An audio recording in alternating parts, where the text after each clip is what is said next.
Okay. We're live already. Great. I didn't know that there was the award show tonight, so I was like, "Ooh, we might have picked a different." I feel like But I feel like people who watch it faithfully watch it, but a lot of people don't be into award shows like that anymore, or at least they claim they not. hmm. Because I never do. I go back.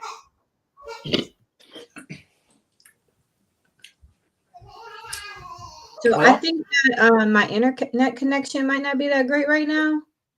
Lord have So mercy, Jesus. I know if I'm going Your in and out, internet messed up. Suge in a hurricane. Keith's gonna be late. This is just all types of jacked up tonight. we just ghetto. We just ghetto today. It's okay though. We allowed to be ghetto every now and then. It's okay. Who gonna check that? Who gonna check? Who gonna check us, man? Stop! Who gonna check Y'all that? go, I'm online. There she And yelling you at the kids. live. See? That's what happened to me last time. I thought I was muted and I wasn't muted. Hey, You Alan. definitely wasn't muted Oh, just then. No, you I wasn't wasn't muted. muted. Mm-mm. No. It's so loud. Did we have an actual topic today, or we just taking questions? No, I put I something in didn't the have group it. chat the other day. Oh, you did put something in the group chat. I'm always cool with just taking questions. Hi, Alan. Let's see. Okay, Yeah, hold should on. put a topic in the text. Y'all, we ratchet today. Auntie Keisha be here in a little bit. She had a very important meeting that she could not miss. So she'll be here in a little bit for the second half of the live. But your other aunties is here. Only one of us seems to have good internet, but we gonna make it work. We gonna make it work. Yep. I am having a day. And I have good Doing my internet best now. to stay in a good I'm in a new mood. house. Oh yeah! Congratulations on the new house. That's Thanks. Yeah, I got great internet up in here. wonderful. So while we're waiting for people to hop on, because I did post it just a second ago to remind folks. While we're waiting for people to hop on, what's been going on in the world? Yesterday, everybody was enthralled in the presidential debate, and then a lot of other stuff been going on. We lost a lot of icons recently. So Oh, I think icon. that's what everybody been talking about. Now the Yeah, debate. James Earl. What the hell is that man's name? Why did I just forget? Mufasa. The the man who voiced Mufasa. James Earl. What is his last name? Jones? Why can't I remember? He died. He was 90 something though, so he lived a great life. Okay. And then Frankie Beverly from Frankie Beverly and Maze died yesterday. Alan says it's Which is Jones. like So right. it is Jones. I'm like, why am I thinking that I don't know this man's name? It is Jones. Yeah, he passed away. It's been some controversy around his passing, though. But then Frankie Beverly passed today, and that's like quintessential cookout music for Black folks. So, yeah. Yeah, there's a And lot then that's Rich been Homie going on. Quan passed away. Oh Frankie yeah. Beverly is your cousin? How cool is that? Yeah, Rich Homie Quan's situation is sad. It kind of speaks to addiction and the struggle that people have with the new information that's been coming out about it. Like I think people are looking at it in a really horrible way because they're like, well, if you saw somebody, because I guess news came out that his brother saw him on the kitchen floor, passed out with food in his mouth, and he just picked him up and put him on the couch. And everybody's like, well, why didn't you call 911? And I'm like, if this is a normal thing for him, that is what the family is used to. They know. Like when you have an addict in your family and that happens, you just know. So he wouldn't have immediately thought, oh, call 911, unless he realized he was cold or wasn't breathing or something. I'm like, I don't think people truly understand what it is to have someone struggling with addiction in their family. Yeah. Unless I haven't even had time to read up on like anything, like at least to like know the story and how it happened and all of that. I just know that he was definitely an icon. yeah, What? music was an era. That was our whole like. That was what college for us. I think that was college for me. Definitely college. Yes, So that, absolutely. yeah, yeah. All day, all day. So it's a sad thing. It's a sad thing. But after reading through, because I really haven't been on social media that much this week, but after reading through some of the articles and some of the comments, I'm like, people really don't get how bad addiction can be for people and how it affects the family. Like they get used to it and they can't make you quit. They can't make you stop. Yeah. Because I saw somebody that said his girlfriend, his father, the other girls he was dealing with, none of them tried to get him help. You can't force somebody who's addicted to drugs to go do anything. They have to make that choice. Well, they first have to recognize that That is the problem. they're addicted, and then they have to recognize that it's a problem, and then they have to want to do something about the problem. So it's not enough for them to know. A lot of the times they do know, like, I shouldn't be doing this to my body. Like, this is not okay. But the addiction overpowers that. It's like, no, I need it. Like, I cannot survive without it. I have to have it. And everything else kind of goes out the window. So there's really not much you can say unless they're kind of in that ambiguous stage where they're like, I know I need help and I want it, but I don't because I like what it makes me feel like. You know, kind of that's where you can start to slide in and talk to them. But before that, like there's really not much you can do. You can't. Right. Yeah. And I think we don't pay attention to, like, he was a rapper because I read somewhere where people were like, they were talking about Chloe Bailey, and they were like, she seems so boring because we don't ever see her out at parties. I'm like, so she's boring because she doesn't party. You want to see her drunk in pictures and partying, and like that's not everybody's vibe. But for the culture, it's almost become a staple. If you are a musician or artist or a rapper, it's like you party, you drink, you engage in drug use, and people think it's normal. It's like you don't even you don't start recognizing problems because people normalize it so much, like it's just a part of it. Well, if you say like I don't drink, people question you. Or if you say I don't do this, then people be like, "Well, ain't nothing wrong with drinking. Jesus turned water into wine." Like they will, like people really go in on you when you say, "I don't want to be drunk" or something like that. But if you say, I used to do addictions, and they instead of saying, "Oh, I don't drink," they used to say, "No, I had one too many," and people accept I had one too many or I had too much instead of I don't do it at all. Yep. Yeah. Yep. And I think that's kind of sad. It is. It's just sad that people, not just for celebrities, but people like are attracted to or like drama. Like they just like to see other people struggling or going through things. You know, like people like to see that, and I just don't understand. It's I don't know. It's like an obsession in a sense. Where like you want to see that other people are struggling. You want to see that other people are going through certain things, and that's just on a general level, like in regular daily life with people that you know. And I just don't get the obsession with that. Like I want to see people thrive, but I'm not gonna lie. When I hear about some drama, I'm like, oh wait, what happened? You know, like it kind of like piques your interest. Like, wait, what's going on? You know, I don't know. I don't know what it is about drama or all of that that makes you like want to just kind of know more and be in it and see it and all of that. I think it's an entertainment level to it because, like, we have social media and TV and all of that stuff. So it's an entertainment level to it for some people. But I also think for some people, other people's drama is an escape from their own. Like, if I don't have to focus on mine and I can focus on yours, that's an escape for me. Mm-hmm. That's true. That makes We sense. got a question. We Oh, do. I'm not doing my job. My bad. Do your job.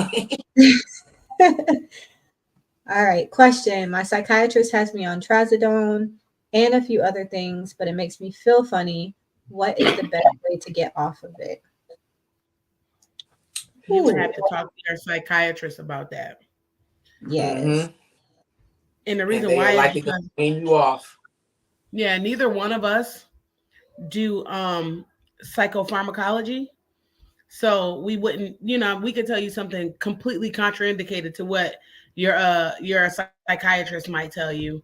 So the Right. best thing would be to make him would tell that person like how you feel on it and see what they recommend for you.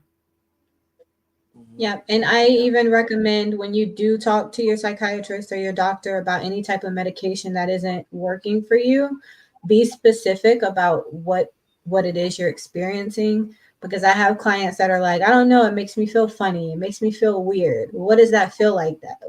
I don't know, it just doesn't feel right.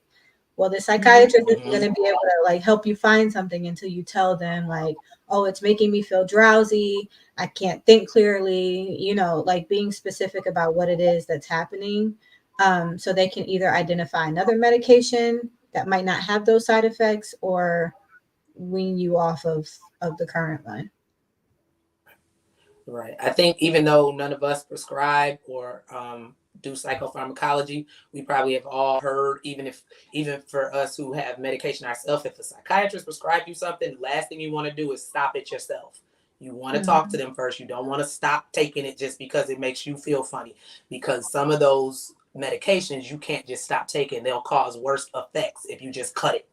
So that's why they usually will wean you off, or they'll switch you to something else. And a lot of times they'll tell anything they switch you to or anything you're currently taking is going to take 4 to 6 weeks for you to feel any changes anyway.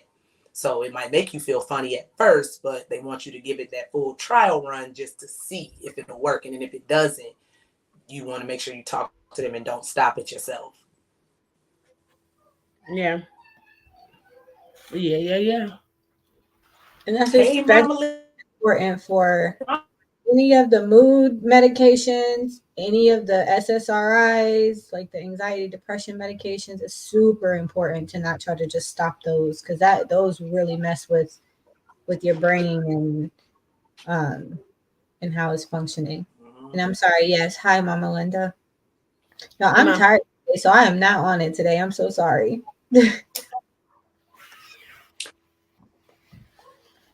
I need to know in the comments if y'all getting any like technical issues with us, because sometimes we freezing on my end. So I'm like, is it me or is it one of y'all, or is the audience even seeing it? Let us know if it's any tech issues where you can't see or hear us. But Alan, I do know that trazodone is for sleep. So another thing too is maybe look into your sleep hygiene. A lot of people don't pay attention to sleep hygiene.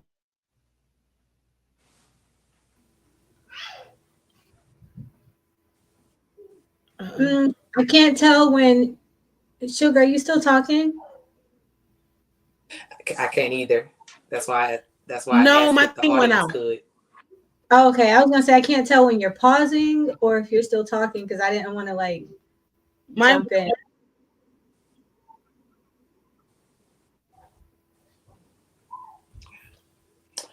No, I was gonna say sleep hygiene, because sleep hygiene is very important, and people don't realize just like a little green light or a little fluorescent light in the room could change your sleep. Your body, in order for your body to fall asleep, and to actually get good sleep, go into good REM sleep, melatonin to activate, right? It needs to be dark. Hey!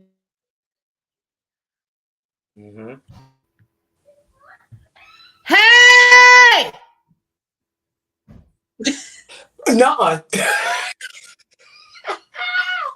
She yelling at them kids again. Lord have mercy. Oh yes, Alan. We over here. We struggling over here. Yep, and then she's in the same place as Shug. So yeah. So I think what Auntie Shug was y'all trying to got say. hurricane weather. I didn't hear. All I heard was like sleep hygiene and melatonin. But basically, she's saying that it has to be very dark in the room in order for your natural, like hormones or chemicals to kick in for you to go to sleep. So you have to have some kind of routine at nighttime to help you go to sleep. I will say I know trazodone is also helpful when you're having nightmares. Sometimes I see that for people with PTSD who are having nightmares. So it's supposed to kind of help with that as well. So if that's the case, then you need to be in some kind of treatment to address your trauma. To reduce nightmares as Ooh, y'all, we extra ghetto today. This ain't even. This is not normal. Y'all can't laugh at us. This is not normal. Oh Auntie Suge is my forgetting to mute God. herself. She is yelling at these kids. He said those lungs. Listen, y'all gonna see the real us today. Okay, yeah, that makes sense. Her. Yeah, that makes sense. So, like I said, I've seen the trazodone prescribed for PTSD. I do not prescribe medication. I've seen it prescribed for the nightmares, which the nightmares are often linked to some kind of flashbacks, intrusive memories, maybe reminders or cues. And those are things that you want to address in therapy. And Auntie Suge actually does a lot of trauma work. Didn't you just get certified in, or you are certified or getting certified in the EMDR? Yeah. Okay. We can't hear you. You're muted. We muted you. I do trauma work. I have the trauma certifications. I do EMDR. Trauma is my thing. What I was gonna say about sleep was is that your body needs to make melatonin, and a lot of times the room has to be dark, it has to be cold, or it has to be cool. You have to set the stage for sleep, and you have to do the same thing every single night. And then that's how you kind of get your sleep routine down. Our bodies are super smart, so they understand like every night. Okay, if you start creating a routine, just like you would do for a baby, at 9:00 you go down. Around 9:00, that baby starts to get tired every night. Around 9:00, you start to get tired every night. Your brain is no different than anybody else's. So when somebody says, oh, that don't work for me, it's because they're not actually doing it. So if you're trying it and then it's not working, then, trazodone, of course, they prescribe you things to help you. But sleep hygiene, like your body has a lot of the natural things to do what it's supposed to do inside of you. So maybe check out your sleep hygiene. Turn off the lights in the room. Make sure the room is dark. Make sure the room is cool. Make sure you're going to bed at roughly the same time every night. If you're staying awake and you're laying in the bed and you're doing it every night, your body will start to say, oh, the bed is for laying in here awake. So if you're waking up in the middle of the night, getting up and going to another room and occupying your brain until you get sleepy again is the way you combat that. Yep. And I will say I have had quite a few evaluations. I get these like influx of like the same type of evaluations within a couple of weeks. I don't know why, but it's always like very similar ones. So last month I had quite a few evaluations for people who thought they had ADHD, or they thought that they had like some kind of anxiety, and it came out to be like a lack of sleep because they weren't sleeping. They were staying up until late at night, trying to get up in the morning and go to work or go to school or what have you. And then they're like, I can't focus and I feel like I'm on edge all day and I just can't do this. Like, it's overwhelming. And I'm like, well, you're just not getting enough sleep. Like, you don't have ADHD because it just, started a couple of months ago when you stopped sleeping. It hasn't been your whole life. So it's not ADHD. It's not anxiety because you don't have the thoughts going along with it. It's just your body is responding to the lack of sleep deprivation. So that not getting sleep can make it feel like you have some kind of mental health disorder that you don't have. It's just you need to be figuring out how you can get to sleep at night. Yeah. And that's the first thing like we do. We talk about sleep hygiene. Like any good clinic is going to say, how's your sleep? Are you falling asleep easy? Are you staying asleep easy? Are you waking up tired? It's how you rule out different diagnoses. Right. Because you could very well, like Alan was saying, he does have a PTSD diagnosis, but on top of that, that's causing you to have trouble sleeping. You may very well fit the criteria for an insomnia diagnosis. That's also a diagnosis in the DSM. So if you get diagnosed with insomnia, all the things Auntie Suge said are things that would be tried. Those are the interventions, like sleep habits, figuring out how to improve your sleep habits, behavior therapy. These are all things that would be tried to kind of help you with that particular diagnosis. And I'm a weirdo because I will not prescribe sleep disorder, I mean, not prescribe. I will not diagnose sleep disorders. I always refer people to a sleep specialist to get that diagnosis. Mm-hmm. So sleep Yep. specialists actually are going to induce sleep for you. They're going to watch how your brain's working during sleep, how your heart's beating, all of that, to identify whether you actually have a sleep disorder, which is insomnia is classified as one of those. So you can diagnose insomnia based on Mm-hmm. self-report, but I tend to refer to a sleep specialist for that. I also do that for eating disorders as well. Like I'll refer them to a nutritionist. I'm kind of weird about certain things. Like if it falls outside of certain areas, especially when it comes to sleep and like medical stuff, I won't diagnose it. I'll send you to the person that can evaluate that and diagnose that more accurately. Yep. Yeah, and you're And supposed to for do that us, anyway. yep. For us, we like So, when we do refer you to a sleep specialist, that sleep specialist may very well need information from us, because if you have other diagnoses, we do have to, on both ends, things have to be ruled out. Like, do you have, like you said, you have PTSD? Well, your sleep specialist would need to know you do have a PTSD diagnosis. That is something that is also affecting your sleep. So it kind of goes hand in hand, where we have to kind of work together with those specialists that we will refer you to anyway. yep, and that's called your care team. Another thing too with like with diagnosis is that's difficult, like that makes it difficult is I always ask somebody, when's the last time you had a medical workup? When is the last time you and this is not for Alan, because if you have, oh, he was talking about my lungs. He Sorry. was. If you have PTSD, it's obviously been diagnosed, but for somebody who might not have diagnosed mental illness or anything like that, or mental health problems, I asked, when was the last time you had a medical workup? Because a lot of this stuff can kind of go into that too. Like some women might be premenopausal, and that might be why they're feeling a lot of these symptoms. It'll mess with your sleep, your anxiety, your body chemistry. And sometimes men, you know what I mean? Like that might have, even if you had a vasectomy, you might have like low sexual appetite. You know what I mean? Things start to change. So we always ask for the medical workup first. And I mean, I think that's probably coming from two people who worked with, two people who's had to go through some medical training, because I work with two people who prescribe. So we always kind of check all the boxes first. Yeah. Yeah. I know I do that. I have clients who will say that, like, one of the big things is if you're having digestion or stomach issues, and they like, well, it's probably stress related. I'm like, you probably need to check with your doctor and make sure it's nothing medical first. And then we can say it's psychosomatic or stress related when they rule out every possible medical thing it could be. Well, I send folks to the doctor all the time. I ain't giving you no diagnosis without you checking all that first. Yep. And sometimes I'll give the diagnosis if it really does look like it could be whatever that thing is.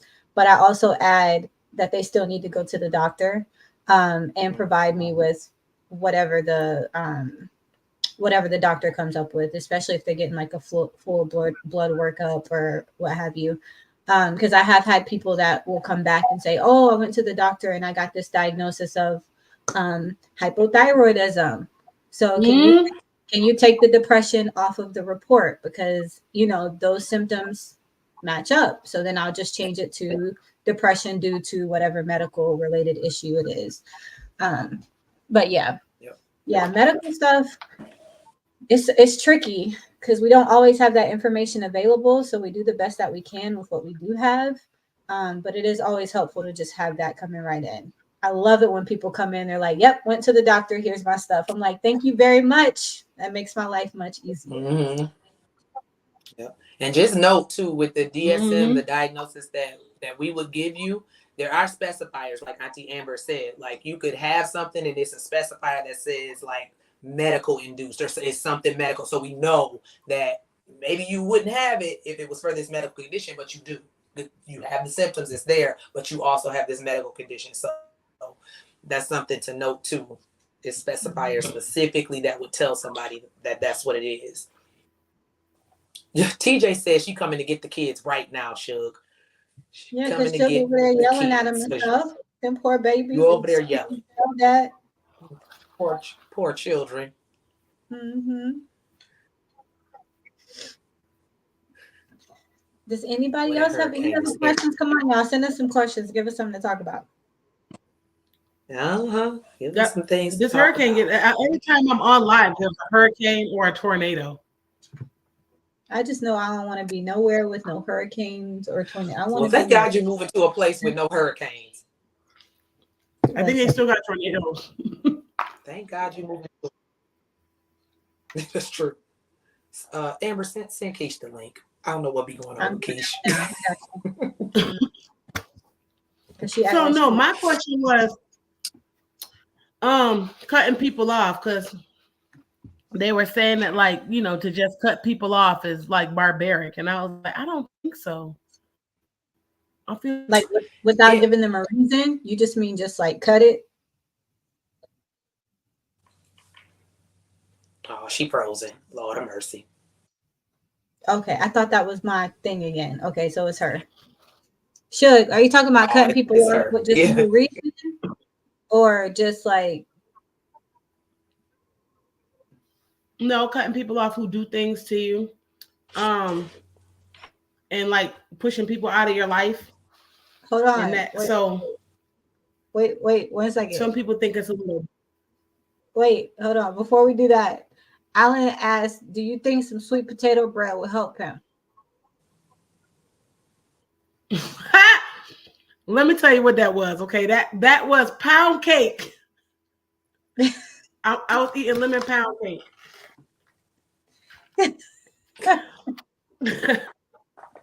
If you live in Louisiana, or if you pass through Louisiana, Alan, you need to stop by Orlando's.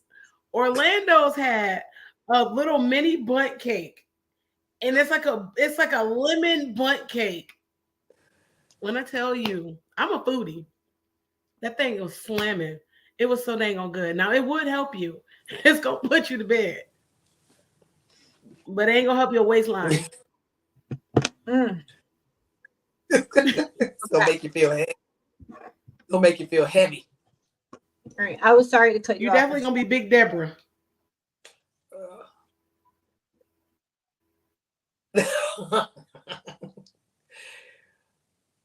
It'll help you. I think it will help you. All right, so Shug, back to your question about cutting people off. Do we think it's barbaric?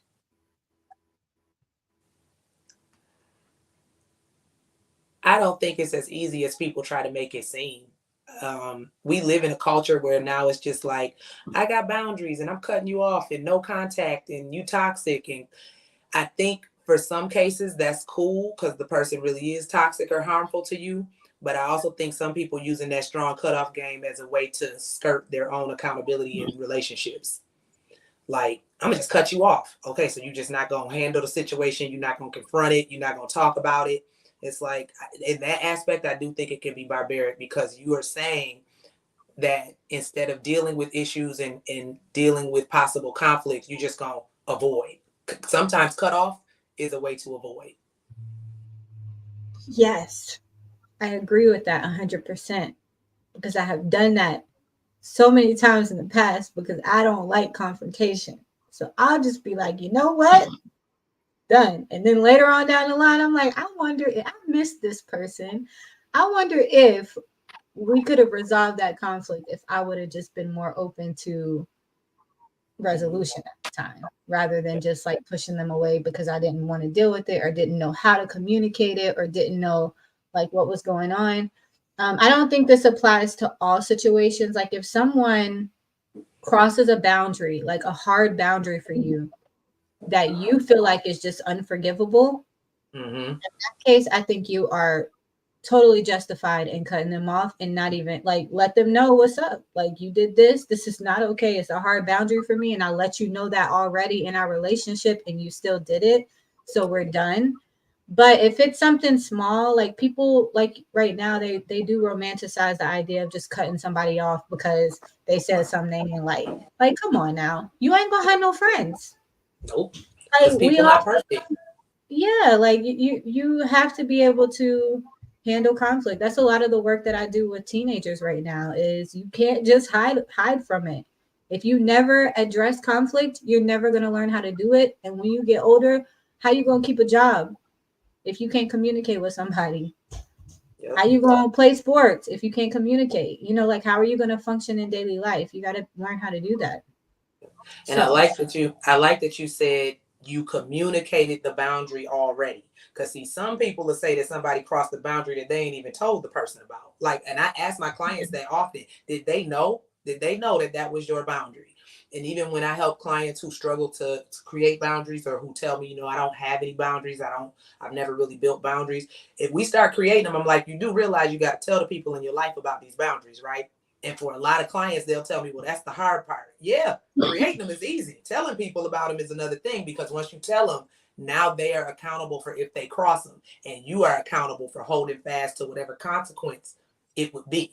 So people struggle with that part. I'm like, if people don't know your boundaries, you can't cut them off and they ain't know. They weren't even aware. Yeah. Now, if they did know and you cut them off, you ain't even gotta give them a reason, because they knew already. They knew already. What say you? Like there are invisible boundaries in relationships that you just shouldn't be doing. Like, if you're in a friendship, hurting your friend, you should know better. Like you should know, if you dog me to somebody, then that's grounds for like us not being friends, because why would you do that? So like those kind of boundaries are like, that ain't even a boundary, that's just common sense. And I know common sense is not common, but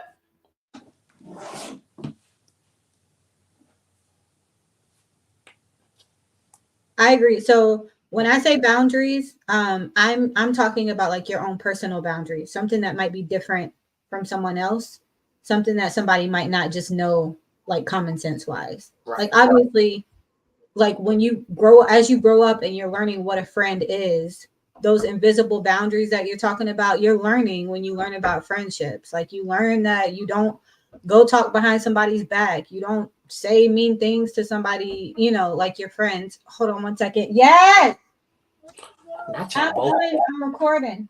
Not y'all both. Lord Jesus. Not y'all all everybody. Jesus. Yeah, so I'm saying if you have boundaries that might be different from someone else. So for me, it would be like, I can't even think of anything right now, but if there's something in particular about my life that I don't want to be discussed around certain people, and we get in that friend group and you start talking about that thing when I've told you, like, that's not cool, I don't like that, then, that would be a reason for me to be like, okay, you don't respect my wishes or my boundaries. So like, we can't be friends anymore. So anything that would be different for you, something that somebody might not just know automatically, is what should be communicated out loud. Right. There are, I agree with Auntie Shug and Auntie Amber, there are invisible things, quote unquote, that we just should know from growing up. Like, don't talk about your friends behind their back. That's not what a friend would do. Don't be mean to a friend or minimize. That came up for somebody the other day. They were like, I had a really good friend and now we don't talk anymore because she always minimized everything I did. Like, oh, you got your little business. Oh, that's cute. And it's like, it started to make me feel bad. And I'm like, one of the things you don't want in a friendship or any relationship is that you walking around here feeling bad about yourself. That's supposed to be somebody that supports you. So like, that should be a known thing. You don't make somebody feel bad or less than or minimize their success or accomplishments. But a lot of times that got to do with jealousy. All your friends ain't for you. Some of them got some jealousy issues. That's why and it's weird and it sounds guarded, but that's why a lot of times, like, I've gone back to not telling people stuff, because like you'll be all excited and be like, oh, hey, I did this. And they're like, yeah. Because a lot of times they do feel a kind of way, or they are jealous, or it's hard to celebrate you. Because half the time they're not doing something that. Oh, dang, I thought the phone was going to work for her. It was working. There you go. Your phone must have rang. It must have rang. You're back.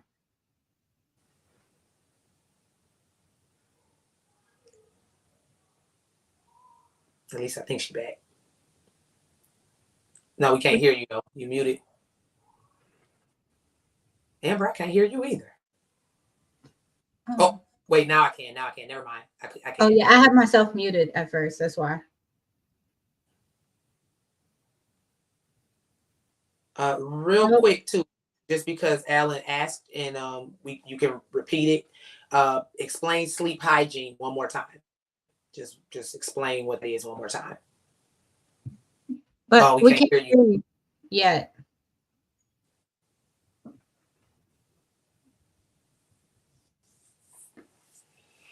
Y'all, we having technical difficulties tonight.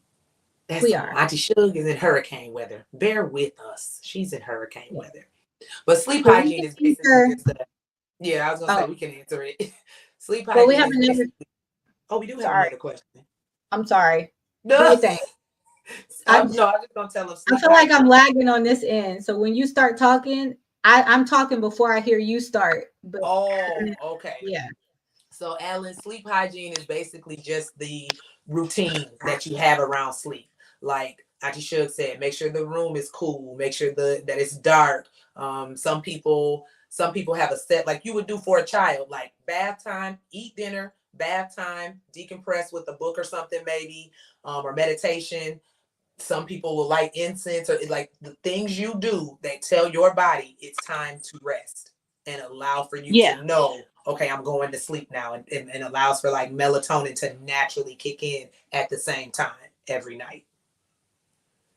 Yeah. Can you guys hear me? Yes. Okay. So that, like she said, that allows for your melatonin to kind of to kick you into sleep mode every single night. Just the same way like you would do a child. You would say your kids know, okay, it's time to go to sleep. Like our body has a clock.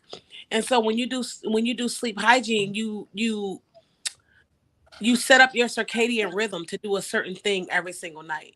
Your Mm-hmm. For your body to say, oh, okay, it's time to sleep. And then Mm-hmm. sometimes for insomniacs, because I know you said you had an insomnia diagnosis, some people might lay in the bed instead of getting up. When you lay in your bed and every night and your body is awake, but you're laying in your bed during sleep time, your body is saying, oh, it's not sleep time. It's time for us to get up. I mean, it's time for us to lay here. So your body starts to associate the bed with actually laying awake at night. And then your body will start doing that every single night.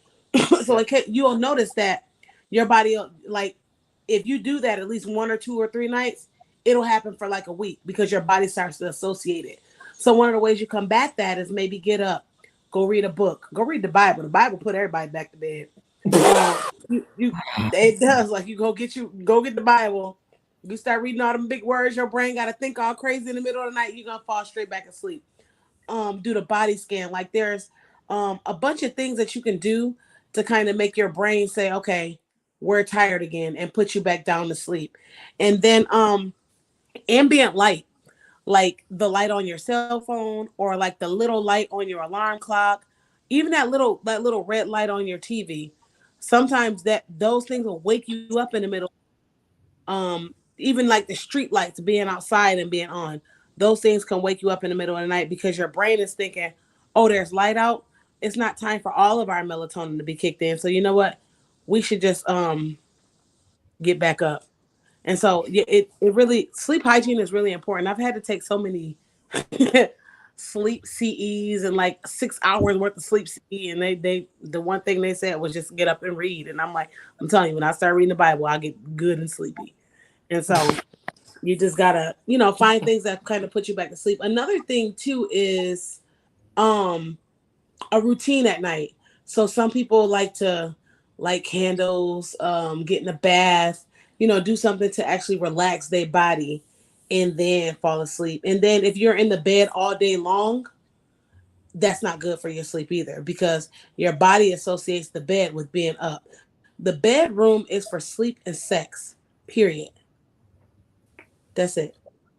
Oh, you sound just like Elijah. He gets so mad when I do stuff in the room. If I do any type of work in my room, he like, that's why you can't go to sleep. Because your mind is associating the bed with work. And now you can't go to sleep. And I'm all jacked up. I ain't going to hold Yeah. you.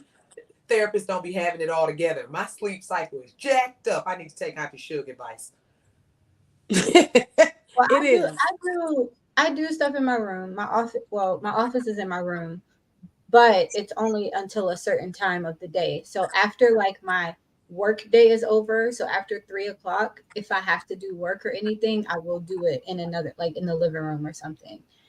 Because at that point, I mean, 3 o'clock is kind of early, but it's like 3 to 6 is like my dinner, kind of start winding down my day. And then after 6, it's like, okay, now I'm winding down for the night. I'm about to start chilling hard. So yeah, I agree with that. But also I'm scared of the dark. So I don't sleep completely in the dark. I do have to have some sort of light.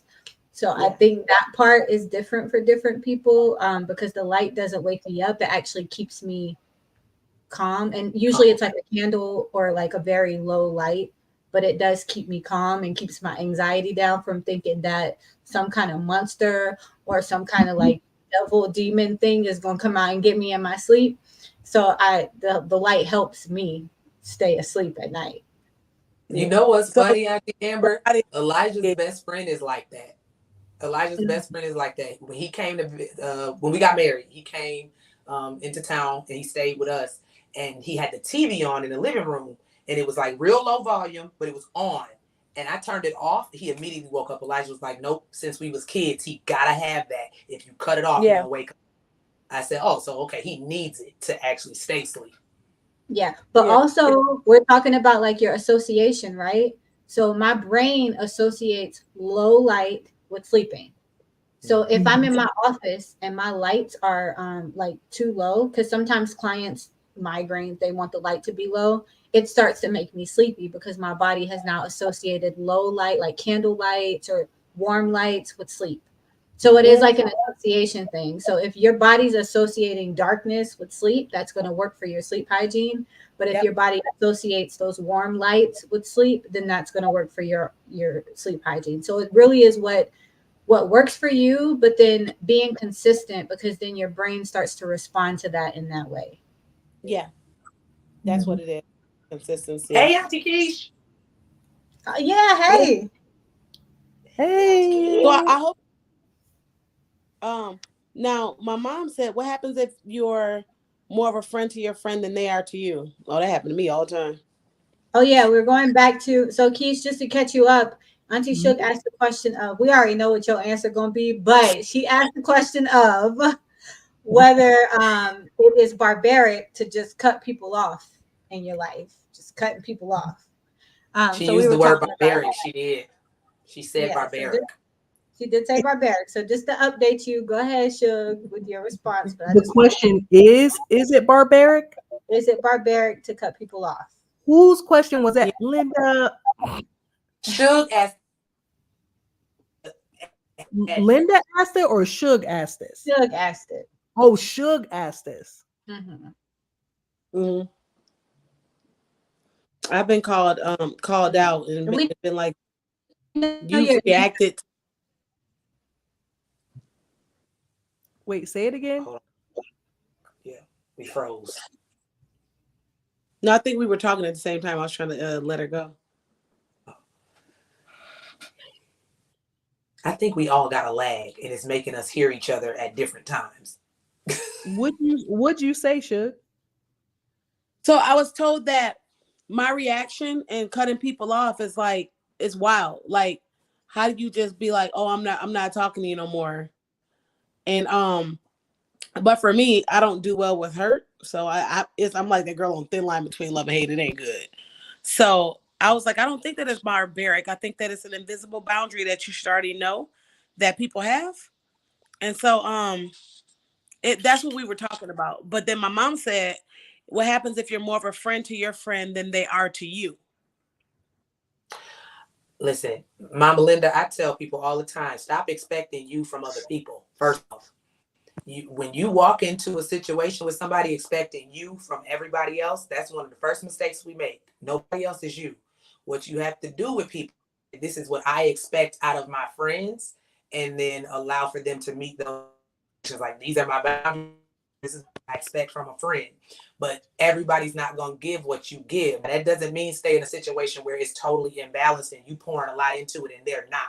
And you feeling empty because you pouring everything into the friendship and they're not. But we do really expecting me from everyone else, because how I show up might not be how somebody else shows up. And it's not them being mean or trying to hurt me. They just don't show up that way. Yeah. Can I answer the barbaric question? Can I go back and answer that? Wait, can I answer? Can I add Yeah. on to Ashley first before you do that? Yeah. Because I also like that question just has me thinking about like the different like what's the word, like seasons, I guess, that friendships go through as well. So because I've noticed like if I'm going through something in my life, I'm probably not as good of a friend to some of my friends as I normally am. So they do start to feel like, you know, I'm always reaching out to you. I'm always, you know, calling and checking in on you. Like, where you at? You ain't been doing the thing that Amber does. So I also think like if you're asking that question, you also have to ask like, okay, is there something going on with my friend at this time? And that's why I'm feeling that way. Because we do tend to make things about ourselves too. Like Keisha ain't been calling me. She ain't reached out to me. I ain't gonna reach out to her either because I'm the one doing all the checking in. Well, Keisha over there got bats in her house, losing keys, you know, eyes messed up and stuff. So of course Keisha ain't calling me and checking in on me. Yeah. So you Why y'all gotta put my business out? Why I gotta be thrown in the middle? you do gotta check because that was a good Now example. what I do? Listen, it was a good example. Now, why am I in it? Right. Now, why am I in it? Because sometimes your friends be going through stuff and you are going to feel like, oh my God, they're not reaching out to me. They're not supporting me the way that I'm supporting them, but they going through something. So like, give it some time. Like if after, you know, if this goes on for too long, that's different. But just sometimes you have to sit back and assess like, okay, is this a certain season of our friendship, or are they going through something and I don't know about it, or what have you? That's not excusing it. It's just like having you think before you decide, like, I'm gonna just cut them off because I feel like is happening. Right. Yeah.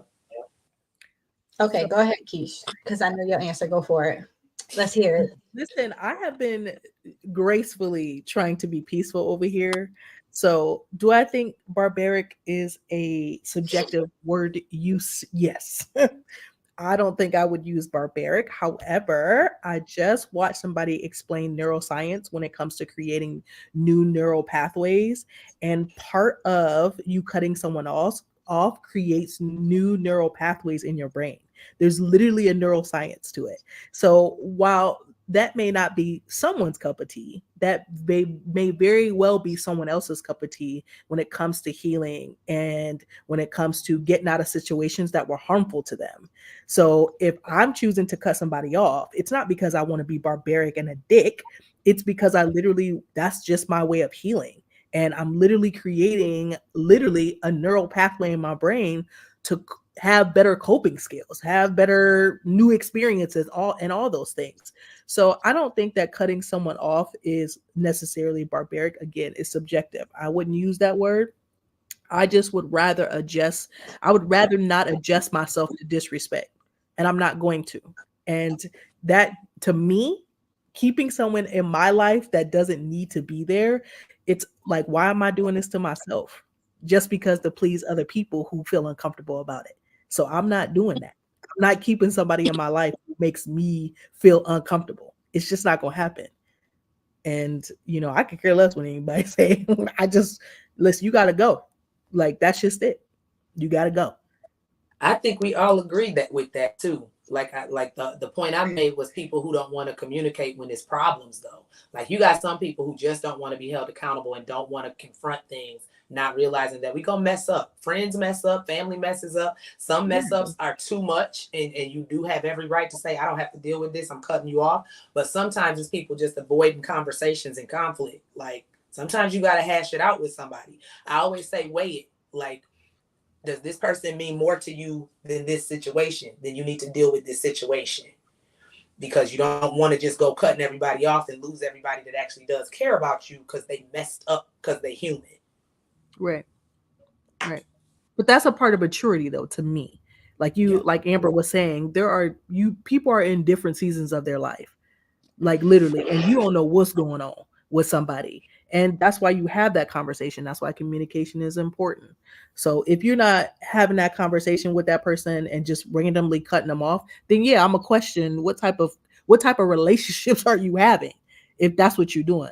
But if this is a conversation we done had and we couldn't work it out, and I got to go, I got to go. That's mm-mm, mm-mm, mm-mm. I'm trying to keep my edges. That's all I know. And then we have a comment too, establishing the clear guidelines for how you want to be treated and what you expect from your friends. And like Auntie Ashley said, allowing people to live up to that or to not. As long as your expectations aren't off the chain, like super unrealistic. But yeah, I agree with you, Auntie Keisha. I already knew, you don't play that. See, me, I think I give people too many chances.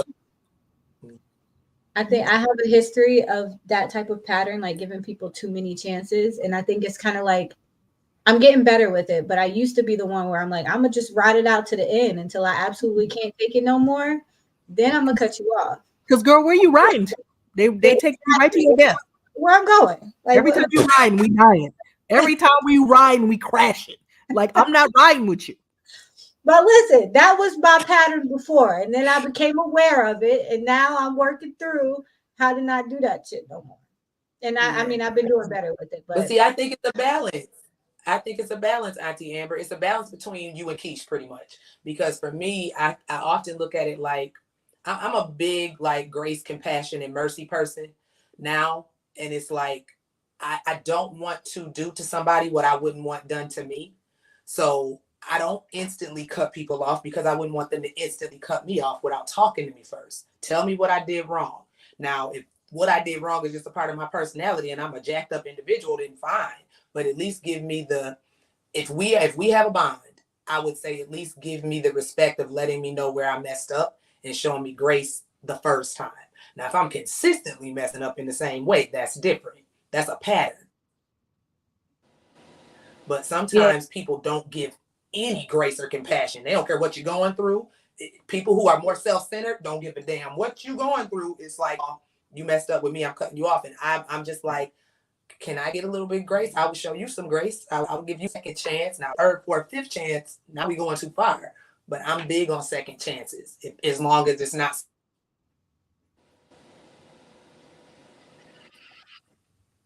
Yeah, I think second chances are different. So I think communicating, like not even communicating that boundary, but communicating like what's going on and then actually talking through it. But like habitual line steppers need to be cut off. And I just cut snakes off by the head. I don't care either. That's the difference. I agree.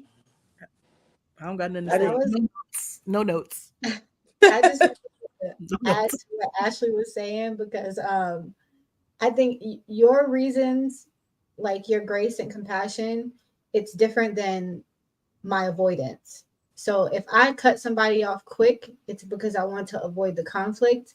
If I give somebody another chance and another chance and another chance, it's because I want to avoid seeing what's right flat out in my face. Yeah. So it depends on what the driver is for why you're deciding to keep these people in your life or cut them off immediately. Because if it's avoidance, that's a problem. I believe that this person, let me back up here. Yes, you can cut people off, but I personally believe that the person that you're cutting off isn't because if it's a one-time deal. You have noticed this person do something, say something, engage in something that you wasn't rocking with, that you kept a mental note of, and seeing how this person move. So if I'm cutting you off, it's because I seen how you move. If I'm cutting you off because I done seen you say this and this and the other conversation, and I was like, it's giving me pause. So it ain't gonna be nothing for me to cut you off because I done already collected all the information I needed. Right. Like it's not. I don't believe that we just randomly cut folks off because we're barbaric or don't care. No, I think that there's just been an unconscious collection of data that we collected over time, and it was just happening to one thing that we was like, nope, gotta go. This ain't it. At least for me. I will collect information. I will sit in the background and watch you and observe you until I feel that you good. And if you not, snip, motherfucking snip. But sometimes people don't recognize that either. Like they're not aware of, like, it takes for someone else that's close to you to say like, you ain't peeped that. Mm-hmm. And then you're like, you know what? And she did that last week too. And remember when we went to the pool party, she did that too. And you ain't remember when she, and then you start putting two and two together. So it's not like, but not saying for you, but for some Right. people, you don't collect the information as you go. It takes somebody else pointing it out. And then you start realizing like, damn, I did see that like 3 or 4 times. All right, now it's time for me to like say something to her or him or figure it out or not cut them off. But sometimes people just don't pay attention or they don't realize it because it's like, this is my friend. Like they wouldn't do that to me. No, they Yeah. would. Not, They I was one of those Suge people know. I shouldn't even hate. I know. was one of those people. Suge know. Suge knows for a fact there's someone in, they said you keep trying to hang on to her, and nah, like she been this way since we was kids. Why are you still trying to hang on? And I'm like, cause we've been friends for years. And she gonna keep showing up just the way she been showing up. And it's like, Yeah.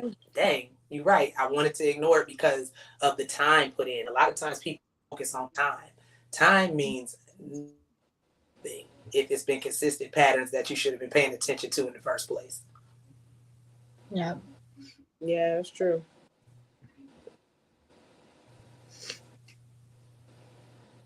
So Alan says he has a friend who trauma dumps on him and centers herself in everything, even when they tell her that they're in a very dark place. She has no one else to turn to, she says. So you don't really want to cut that friend off. That's a tough situation to be in. I'm gonna be honest. Yeah. No, it's not. You tell your friend, I love you, but go get you some therapy. Well, yeah. I've done that. Yeah. I ain't hear nothing y'all said. It broke up. It's So not like Lord a mercy. authentic. Oh, I promise I'm not intentionally over talking anyone. Go ahead. It's low. I'm just not hearing y'all. I can't hear some. Sometimes I can't hear y'all because it freezes. I'm like, dang it, I can't hear what they're saying.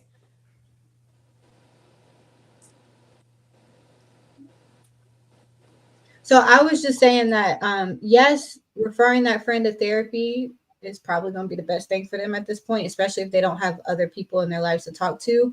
But also therapy is a process. So it's not like they're going to go to therapy and then boom, they're fine and they don't need a friend outside of that to talk to. They still might need some type of support from you even in the beginning of that process. I don't know. It's kind of like setting a boundary within your boundary. So like you're in a dark place, you're not in a place where you can fully support somebody who's going through a whole lot of things and doesn't have anybody else. So maybe you set a boundary within that. Like if you need to talk to me about something, it needs to be on, this is just a very loose example, but on Saturdays between 9 and 12. That's the only time I got for you right now because I don't have any other time throughout the week. I got work, I got all these things. Saturdays from 9 to 12, if you call me, I'm here. If you call me talking about other stuff outside of that time, I can't do it. So you're at least still offering some kind of support. Like you're not cutting that friend off, but you're also not overextending yourself beyond what you feel like you can provide. And I'm not saying go tell that person Saturday 9 to 12. That was just an example of like setting some kind of boundary within that situation. The boundary could also be, I'm very direct, so I don't leave much to the imagination. You're gonna know what I'm thinking each and every time. It could be I love you, but I'm not in that space right now. Like I'm sorry, and I just don't have the capacity right now. You sometimes you just gotta say that, Yeah. and you're not leaving nothing open to interpretation. Like I said what I said to you, and I said it in love, and I ain't in that space right now. Right now, I don't have the capacity to take that in, and you know, you don't have to be like, you trauma dumping on me. Just be like, I just don't have the capacity right now. And I love you, but I'm so sorry. But if you find a therapist, they gonna listen. They get paid to listen to that shit.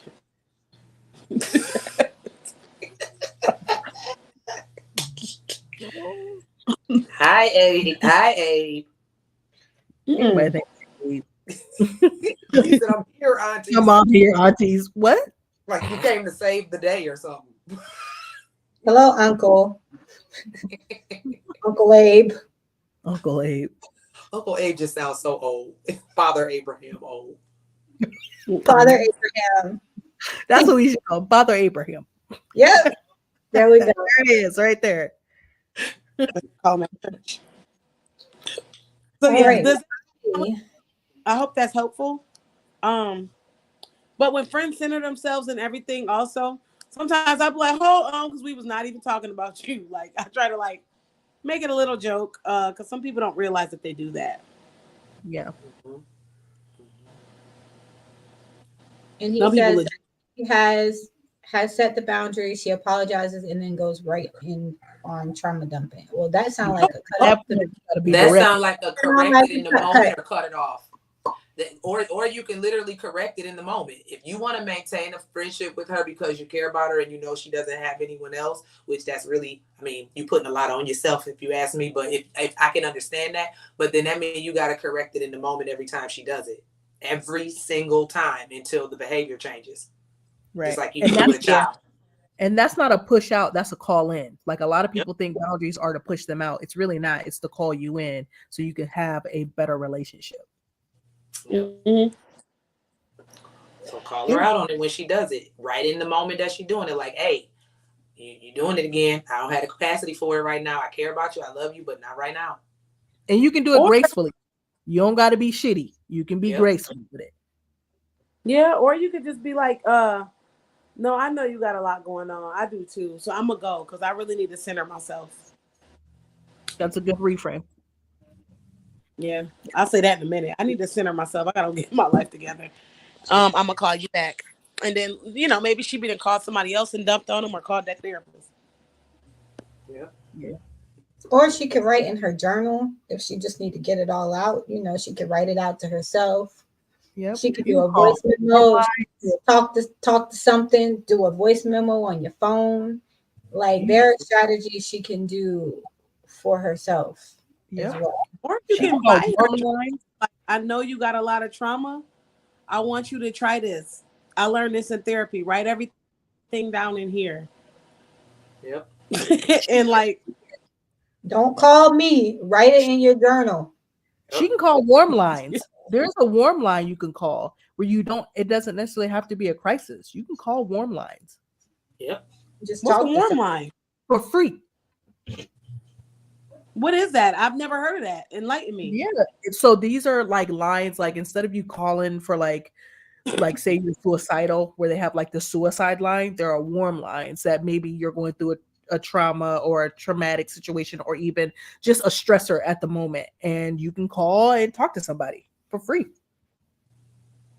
Okay. That's dope. That's dope. Warm line. So it's not exactly like I need you to not kill yourself. It's more of a, okay, I'm distressed, but not distressed to the point I need hospitalization. I just need to talk to somebody. Mm-hmm. That's cool. I hadn't heard of that either. That's pretty dope. I hadn't either. And listen, all the other interventions the aunties gave you are perfect too. Her writing it down in a journal, voice memos, intervention that I tried with somebody and it was really helpful. I said, because a lot of times we talk to other people better than we talk to ourselves. Like if our friend is having a problem, we know how to be there for them.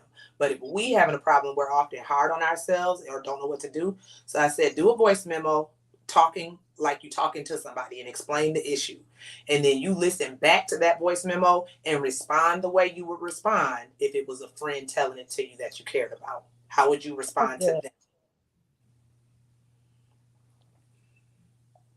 So, no, that's good. You're talking to yourself. Yeah, pretty much. Talk to yourself. Help yourself. Mm-mm. Well, I have to go, y'all. I gotta go put my kids in the bed. It's 5 minutes past their bedtime. Good job. But y'all keep me posted on anything else y'all talk about tonight. Bye, everybody. I will see y'all later. All right. And I'm gonna have to follow her because I'm currently living in a trailer. Military life.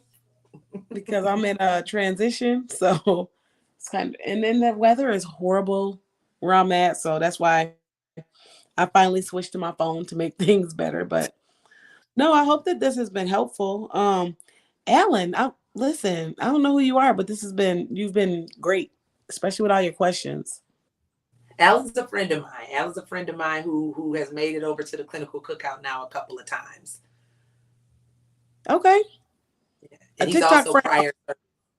he's also prior service as well. So he is prior military service, and he's a friend of mine. Okay. Well, hi, Alan. Good. That has been very, very helpful. Hopefully everybody. Chaotic bisexual guy, I'm so sorry we did not acknowledge you, but hi. I see Sean here. TJ, Abraham, Linda. It's Father Abraham. Father Abraham. Oh, and Andrea speaks or Andrea Father Abraham. Oh, she was here too. I didn't even see her. Yeah, and I'm sorry, Frankie Beverly. Listen, there's got to be one more. They always pass away in threes. Mm-hmm. James Earl Jones. I loved James Earl Jones, and then Frankie Beverly was next. I'm like, all right now. Child, he didn't love us, child. I met James Jones. He was amazing. Them old interviews back in the day. He did not like black women at all. He was good to me. When I met him, he was good to me. So now I'm glad. People do grow and learn. People do grow and change. So it's possible. Well, I met he was like 80. You met him when? He's what? He was like 80, so he might have. He was old then. Yeah. Good. I'm glad that. But Fat Man Scoop, like as far as deaths go, it was. I mean, we talk about people who've been impactful to the culture in some way. You had before those two. You did have Fat Man Scoop. That's a hip hop icon. You did have Rich Homie Quan. That's another hip hop. So it's been 4 deaths in like 3 weeks. That's crazy. Yeah, it's been 4 in like 3 weeks. Auntie Keish, before we do go, Alan did ask on the post or on the episode where we talked about politics and mental health. He wanted to know what happened to your drunken neighbor that was bothering you that day. Nothing. Him and his girlfriend walked right past my car today. That's what I thought. Put your head down. Don't be looking over here at me. Nothing. So no more issues with him, right? No, well, that's to be continued because it is an election year, and I don't know how he gonna be feeling if the election don't turn out the way he want to, and so he better keep his scrawny stuff over there. That's what I do know, and stay out of my business. So, but I'm looking to move anyway because I don't feel safe around this man. I don't know, so hopefully I can move into this new place that I found. But yeah, like I don't trust that man. I don't. But he's seen me a couple times and hasn't said anything, hasn't done anything. So at least that's good. We've been in contact with each other, so there's been no additional foolishness. Animosity. Yeah, foolishness. So that's good. So I'm safe. Marked safe. Marked safe from the foolishness. Yes, marked safe from the foolishness because ain't nobody got time for that. Like, and I only want to say that because I know we getting off, but I do want people to be mindful. Like, you don't know what people got going on, and if I didn't think twice in that moment and didn't see that gun on his hip, and I would have flew off the handle because I will fly off the handle if I feel like somebody being disrespectful for no reason. That just could have just went left quickly. So I'm glad I was observant enough to see that and not put myself in that situation. Because one thing I don't play around with is guns. I'll fight all day, but you got a gun, I'm good. Mm-hmm.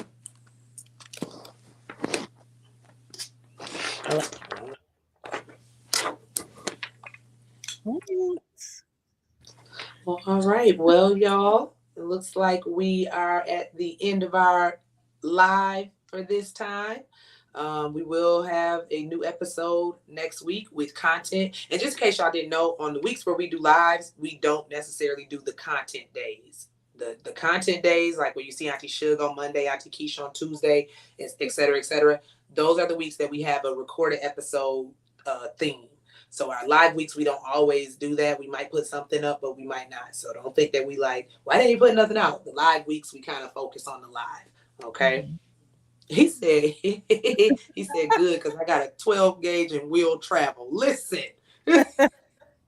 Listen, my brother was already on it. He's like, so I need to come up there. Is what you're saying. I was like, no, I got it. So hopefully I'll move and he won't say nothing else. So, yeah. To be Black in America. Funny, huh? It's the same. Y'all better go up for Auntie Keys. That's what I'm talking about. All right, y'all. So be sure to check out other content if you missed it from last week or previous weeks. We've had some really good episodes so far this season.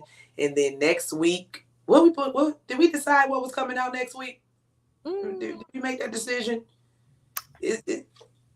Hold on. Just in case we want to give people a little something to look forward to. I think we said, wait a minute. I'm going to find it. That ain't it. Hold on. I don't know what we said. So be about one because we didn't decide. So it's either going to be our single parent exhaustion episode or we did an episode on teens. Can't remember what we talked about on teens, but it was about teenagers. So that's going to be next week. One of those two. Okay, y'all. So make sure y'all tune in, especially on Monday, because that's when Auntie Suge's clip goes up for Monday. And you'll know what we're talking about on that day. Oh, cool. Alan said, I'm halfway through season 1. He started from the beginning. Oh, wow. That's I like this guy. I love that. Yeah. All right. So, any closing thoughts, aunties? No. All right. Nope. Well, all right, y'all. We will see y'all next week here at the Clinical Cookout. It'll be a themed week, so look out for all the content. And thank y'all so much for all the support and for joining us tonight. Good night. See y'all.